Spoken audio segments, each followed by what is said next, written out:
I'm Jay, president of Dasoul Recordings. I'm just standing here in front of this wall in this studio, known as the room, where we do all the recording, looking at the wall of artists. Hopefully one day it'll be a wall of fame for us here.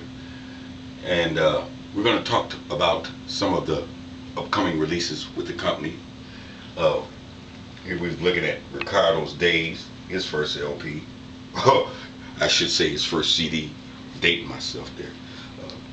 My latest, Man with a Heart. We'll show you these covers up close and personal when we get into the interview. I want to let you know that my partner, Chazz Dixon, vice president of Dasoul, will be joining us a little later to talk about what we do here, and hope we can shed the light on what this small company in the Midwest is trying to do.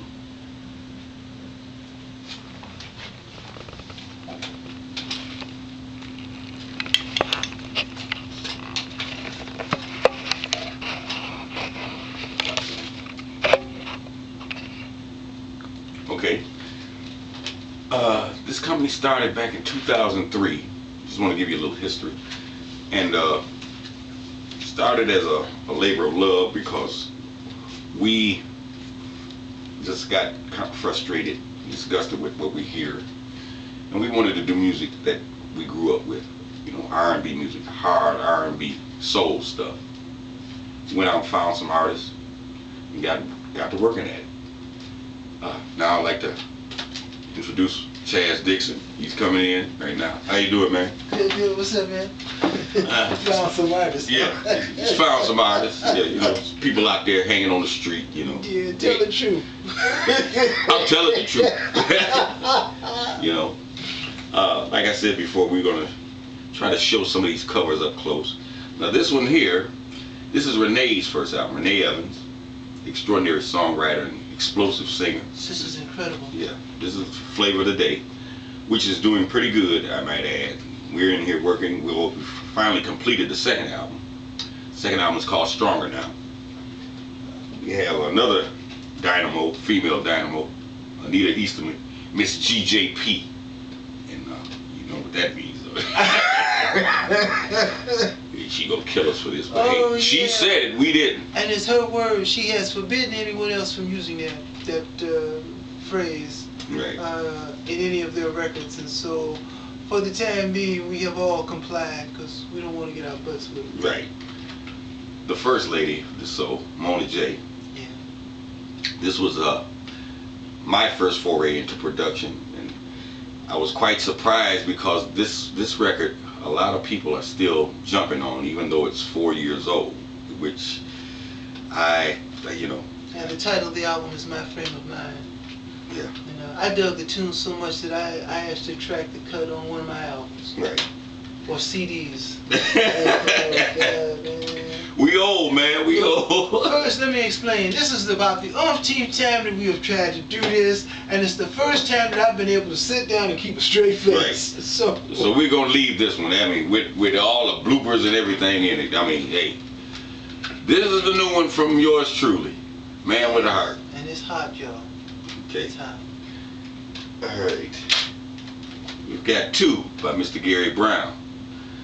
Very extraordinary record here. This record was, that's all I can say. Wait, man, come on now. Don't leave the people hanging like that. Tell the story. No, this record was a record that had to be made. We put it that way. It had to be made. It was a statement, and it's a good record. It really is. Full of mellow tunes for two people. Let's go with the title, Two. And I should add, one of the nice things about Gary's album, Two, is the fact that unlike a lot of albums where, you know, Cat will, or a young lady will come up with material for, you might say, dream lovers, this brother actually wrote this for a significant other, and she's actually pictured on the cover with him, which I want to say as an independent label, but I'm refraining from saying as an independent label, which is what we are, because of the connotation that surrounds that title. Recently I read on Soulful Detroit, Bob Olson coined or used the term major, or when Barry, for instance, speaking of Barry Gordy, created Motown, they never thought of it as small independent label, but they thought of it as a small major label. So that's the way we look at Dasoul Right. now. We're just hoping to get to that status. I mean, we work hard, and we have been, and we continue to work hard to get to that status of major label. And that only becomes an issue when others deem you major. We already feel that we're major. That's not to be arrogant or conceited or anything, but we feel that the quality of the music that we're doing is on par with major label music. Well, major in the sense that we're doing what we want to do. Yeah. We, for instance, Jay mentioned earlier about the artists at Dasoul. None of the people that you've heard here at Dasoul are here by accident. When we created this label, we had a pecking order, and one of my jobs as vice president is to go out and find people. And I had a list of people that we had discussed in advance. And sadly, a lot of the people didn't make it, but of the people who did make it, you're looking at or listening to at Dasoul now, I mean, these people are champions. Hearts of gold, and the fortitude and moral integrity that's out of this world. And that's the main thing. He said moral integrity. Too many quote-unquote superstars out here today, and I'm not getting into any mudslinging or lame bashing or whatever, but they don't have that. And it's evident in some of the music that they release. Dasoul, I always told everybody here at Dasoul, my vision for this company is to have a class company. You know, I mean, we don't have to be in three-piece suits all the time or anything like that, but the fact of the matter is that we want to exude an element of class and dignity in what we do, kind of like what Barry put down with the people at Motown. You know, even though it's a different era, we feel here at Dasoul that that is sorely needed in the industry today. You know, where people are taking pride in themselves, looking good, you know, conducting themselves out in the public as such, you know, with manners and a certain dignity, you know. One of the performers at the company once made a statement that I think holds very true to Jay's comment, and that is that old recipes, good recipes, never die. You may stop using them, but they never die. And Motown was an excellent recipe, is an excellent recipe. The ingredients, the formula never dies. People have just stopped using. Right. Not only Motown, I mean, because as well as being president and vice president of this company, we call ourselves historians. We are always searching for more knowledge about this industry. Not only Motown, Stax, Atlantic, you know, any independent label at the time when, especially R&B music was VJ. Yeah, VJ, right. Yeah, any of those labels.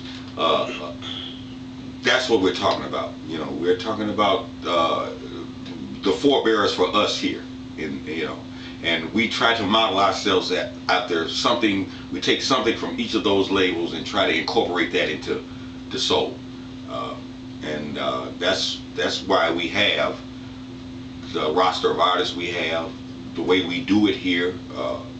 It may seem a little unorthodox to most people that we don't do it in a normal fashion, you know, where we do it more like it's just a party, you know, a home thing, you know. I mean, everybody, and when I'm cutting Chazz, sometimes you might have Gary or Renee down in here, you know, and they become useful in that respect, because if there's a part on a tune that they can come in and put backgrounds on, or if we're having writing sessions or whatever, you know, this is an intertwined company, all the way down to, we're totally self-contained, you know.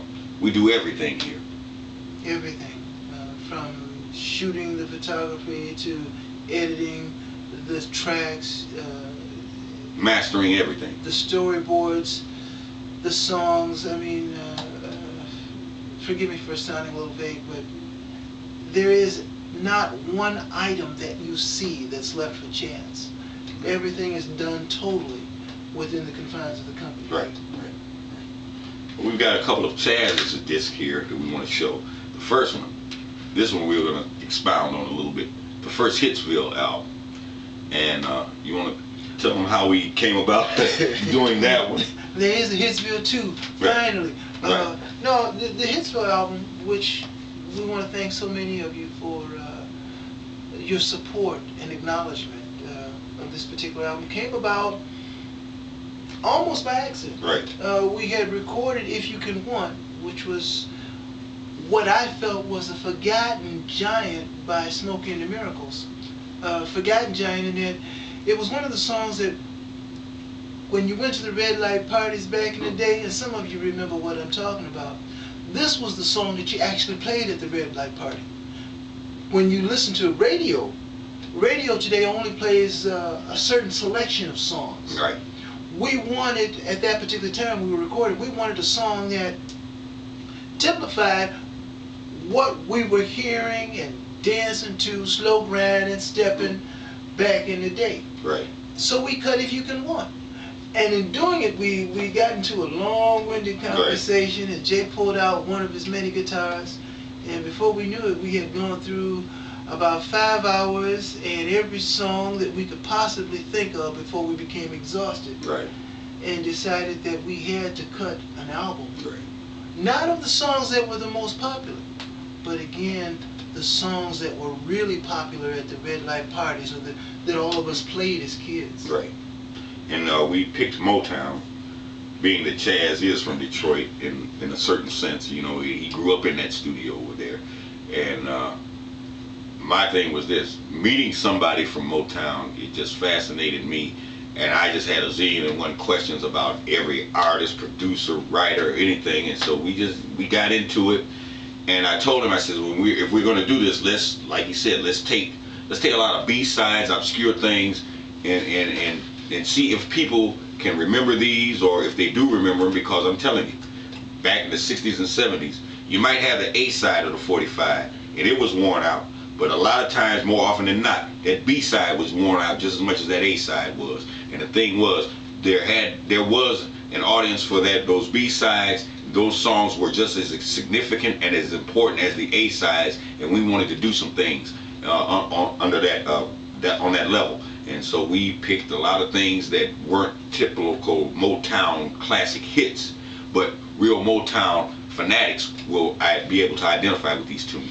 And I have to add to that, the songs that you finally hear on the album, oh man, I mean, we recorded so many songs. It was an impossibility just to pick the final song. Right. And so therefore we had, by the time we finished the first Hitsville, we had half of Hitsville 2 done. So, you know, I mean, it was a thing where we always had enough, more than enough stuff. So when the next time came around, when it came time to start the sessions for Hitsville 2, we had most of the work done already. And that's how I like to work. I like to do it with every session, or with every album project. I always cut way more than what we need, you know, because the things that are put in the can, you know, I want them just as good as some of the stuff that comes out, because the next time around that stuff can be used. And something else we did too with the Hitsville projects, both for Hitsville 1 and Hitsville 2, we made it a point to include an original song at the end of the album that typified the period. Right. Because unlike a lot of people who look back at the period and wish they were a part of it, we were. Right. So it wasn't a stretch for us Right. to either go back in the book and pull something out, or just to write something Right. today as we wrote it yesterday. Right.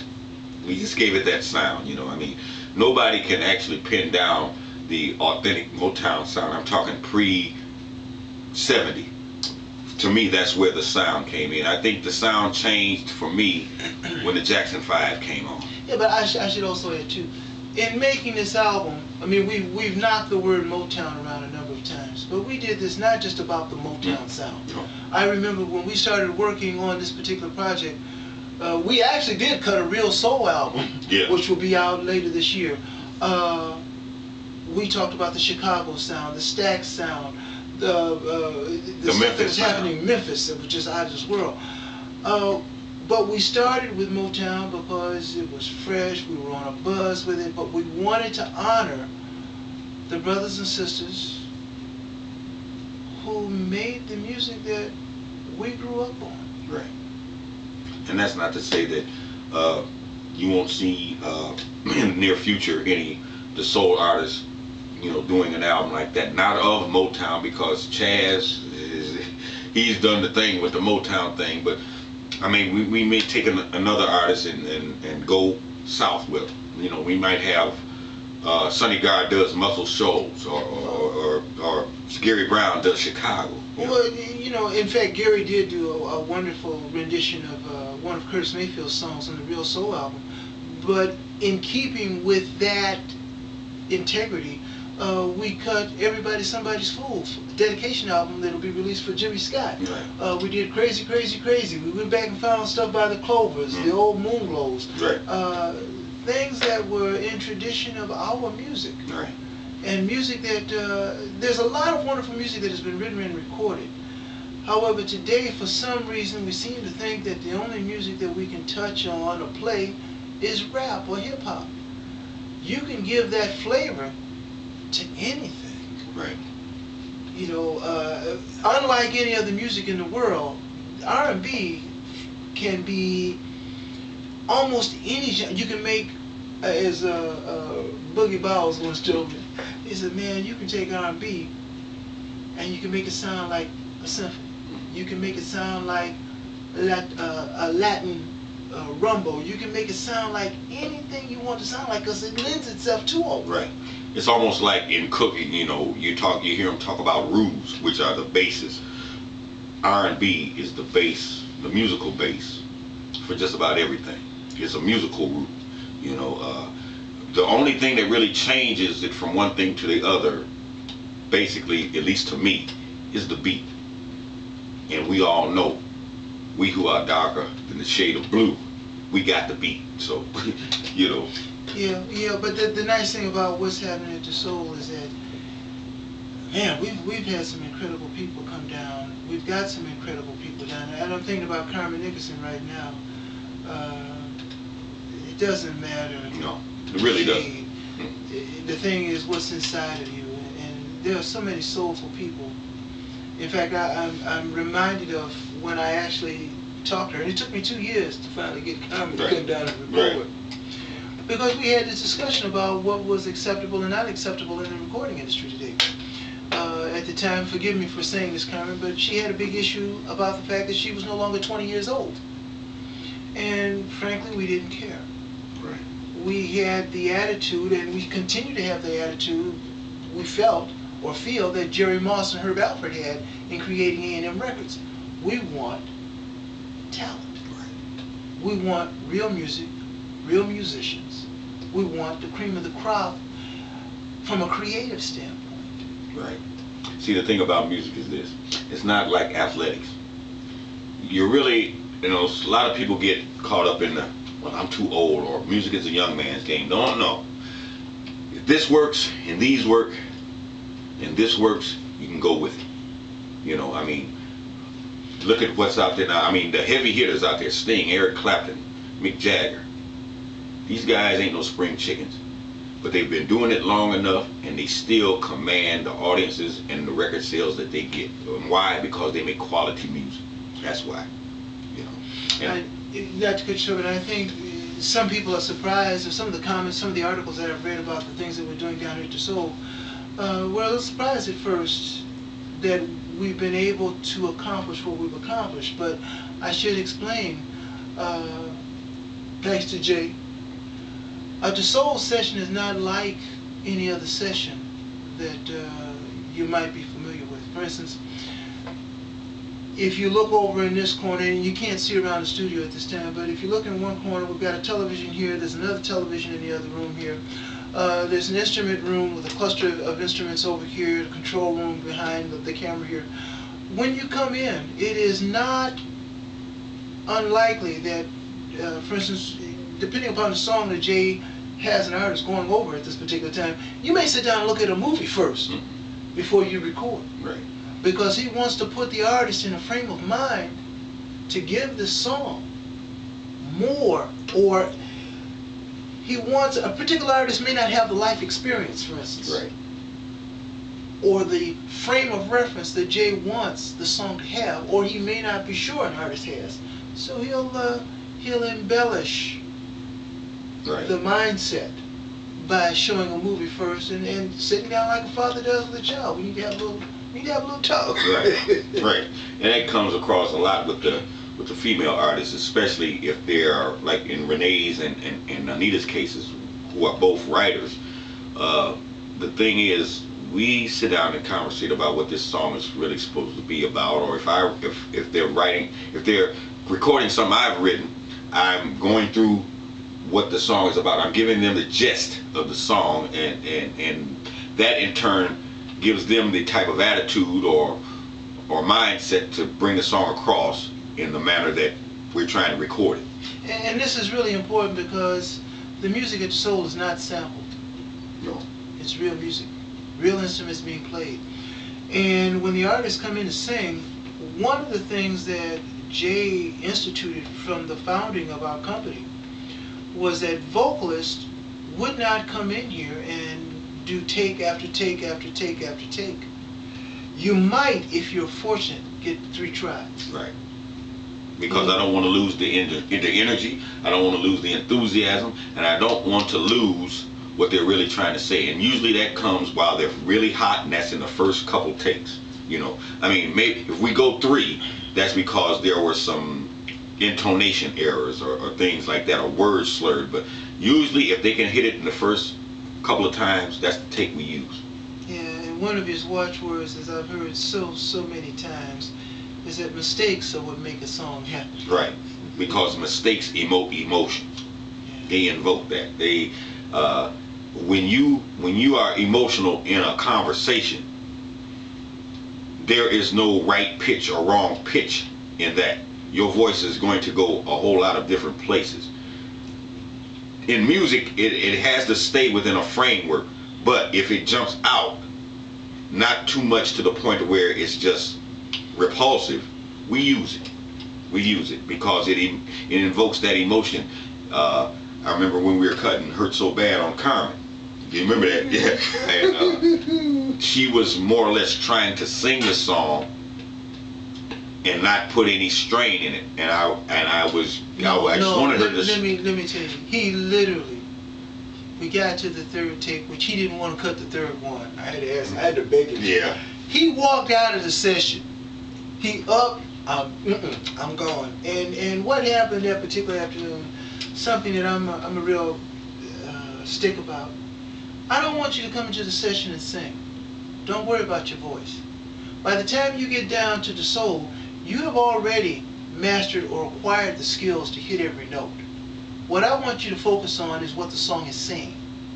Because when you focus on what the song is saying, what the lyrics are actually saying, your modulation and sense stress will follow. Right. Right. And if you have the emotional thing going with you as you're singing these words, it will bring across the emotion that we need to have a successful record. You know, I mean, everybody loves emotional records. Everybody, I mean, any record that is a big hit, people are crying, whining, begging, pleading. You know, nobody super cool, to me at least, has a hit.